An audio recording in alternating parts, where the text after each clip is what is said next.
some people are excited about them, and that brings me on to investments. You've probably heard of people putting money into cryptocurrencies. And all that means is that they're exchanging normal currencies like dollars for cryptos like Bitcoin. They're hoping that those cryptocurrencies become the next big thing, and therefore suddenly shoot up in value, at which point they can then either spend them or just exchange them back for more dollars than they bought them for.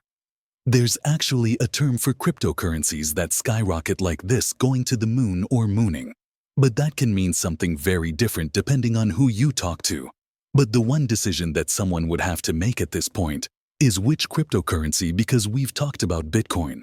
But Bitcoin is just one of over 4,000 different cryptos already.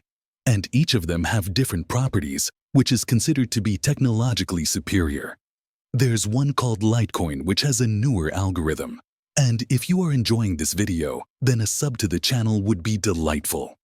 So let me show you what I've done. And disclaimer, this is not in any way at all financial advice. I'm not recommending this. I've literally only put in a small amount of money that I am comfortable losing, and to be honest, the way I'm seeing it is more as an optimistic gamble as opposed to a strategic investment. The only thing that you absolutely should buy is one of these hats. Best purchase I've ever made. That is financial advice.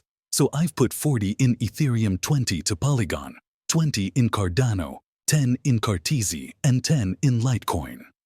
And this portfolio has basically gone up and then down, and then up and then down. And then honestly, you probably get more consistency from Wish.com. So crypto is in a pretty weird place right now, and this brings me onto its problems. The dark side, one of the main ones, is exactly this.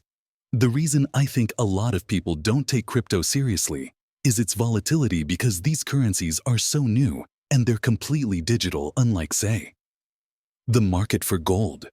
No one really knows what they should be worth. And so you find that crypto prices are quite heavily speculative. They're tied to the news cycle, like when a glowing article comes out about them. Prices spiral upwards. But then when Elon Musk posts a tweet that puts them down, they go way down. Two is the fact that they're not really accepted as a form of payment in, well, most places. Like, yes, I can now book holidays with crypto.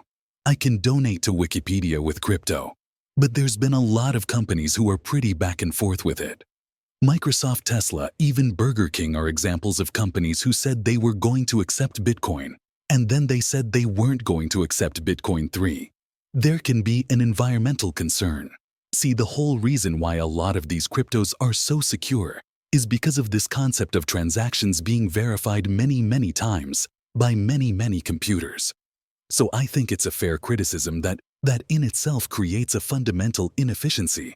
That much computing power requires a lot of electricity. But at the same time, you could counter this by saying that traditional banking uses more electricity, that there are newer coins with better technology that are more efficient, and that one day we'll be able to get that electricity from renewable sources.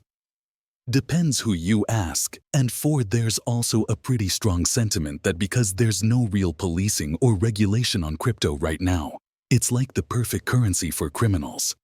But to be honest, I think the data speaks for itself on that one. According to Chain Analysis, 0.34% of crypto transactions are criminal, up to 5% of normal cash transactions are criminal. And I think that's because it's a bit of a misconception that currencies like Bitcoin are anonymous. They're actually pseudonymous, which means that even though your actual details aren't visible to everyone, your public key, your unique identifier, will be permanently baked into the blockchain upon making transactions with it. So cash is just a better currency for most types of criminal activity, because by its very nature, it's untraceable. Don't ask me how I know that. But as well as the negatives, there are also just some straight-up odd things that have come about because of crypto. For example, you might have heard of an NFT, a non-fungible token. If you haven't, you might want to take a seat for this one. I don't want to call it stupid, but this one's a head-scratcher. So you know how now you can go into an art gallery and you can pay to own. Well, now thanks to the blockchain, you can pay just to have digital ownership over something, so it doesn't stop anyone from using or sharing that thing. Thank you so much for staying with us for so long. Please like, comment, and share if you like the video and subscribe to the channel.